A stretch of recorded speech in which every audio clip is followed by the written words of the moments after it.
গণহত্যা হয়েছে, আপনার সন্তানদেরকে হত্যা করা হয়েছে, গুম করা হয়েছে, বাংলাদেশে আয়না ঘর তৈরি করা হয়েছে, সেই সকল কিছুর বিচার ছাড়াই কি আমরা নির্বাচনের দিকে যাব?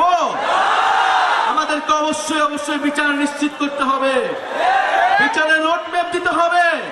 আমরা কিভাবে সেই শহীদ পরিবারের সামনে দাঁড়াবো, কিভাবে সেই সকল যোদ্ধা যারা গুলি খেয়েছে তাদের সামনে গিয়ে দাঁড়াবো?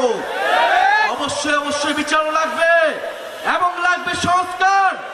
আমরা পুরনো রাষ্ট্রে পুরনো দেশের সিস্টেমে ফেরত যেতে চাই না। সংস্কার লাগবে, সংস্কারের মাধ্যমে নতুন দেশ লাগবে, এমনও সংস্কার লাগবে যাতে বাংলাদেশ আর কেউ কখনো স্বৈরাচারী হতে পারে না। জুলাই গণ অভ্যুত্থানে যে আকাঙ্ক্ষা নিয়ে আমরা নেমে এসেছিলাম, যেই পরিবর্তন আমরা দেখতে চেয়েছিলাম, সেই পরিবর্তন আমরা এখনো দেখতে পাচ্ছি না। বরং আমাদের সামান্য যে চাওয়া ছিল জুলাই ঘোষণাপত্র এবং জুলাই সনদ, সেটি নিয়েও টালবাহানা করা হচ্ছে।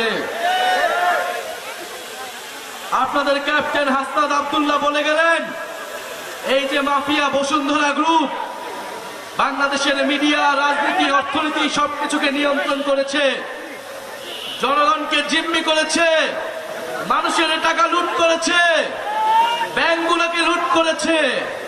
সেই বসুন্ধরা গ্রুপের আমরা বিচার চাই।